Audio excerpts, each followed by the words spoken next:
La femme tapote son visage avec ses doigts, suivant un rythme précis. En réalité, elle communique en morse avec un condamné à mort présent dans la salle d'audience. Elle demande à l'homme comment elle pourrait le sauver. Après avoir reçu le message, l'homme répond en clignant des yeux. Comme la quantité d'informations est trop importante, la femme prend immédiatement un stylo pour tout noter. Une fois leur échange terminé, le procès prend également fin. L'homme est condamné à mort, avec l'exécution prévue dans 3 jours. Pourtant, il ne semble pas du tout inquiet, car il vient de mettre au point un plan d'évasion audacieux avec la femme. L'homme s'appelle De Béric, un célèbre voleur de grand chemin. Ce soir-là, Marie, suivant les instructions de Béric, se rend devant un mur. Elle trouve la brique spécifique, la pousse légèrement, et le mur s'élève lentement, révélant une voiture de luxe à l'intérieur.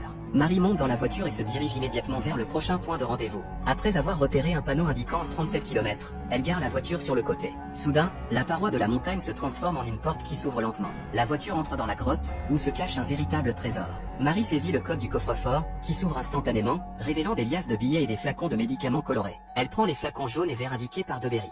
Ces substances seront essentielles pour le faire évader de prison. Cependant, Marie a encore besoin de l'aide d'une personne clé, le ministre de la Justice. Cet homme, corrompu et abusant de son pouvoir, est également un vieux pervers. Séduit par la beauté de Marie, il a toujours cherché à la posséder. Lorsqu'il voit Marie venir à lui de son propre gré, il referme rapidement la porte, impatient de passer à l'action. Mais Marie lui demande de prouver son amour. Le ministre jure immédiatement qu'il ferait n'importe quoi pour elle. Marie sourit et lui montre un article de journal annonçant l'exécution prochaine de Béric.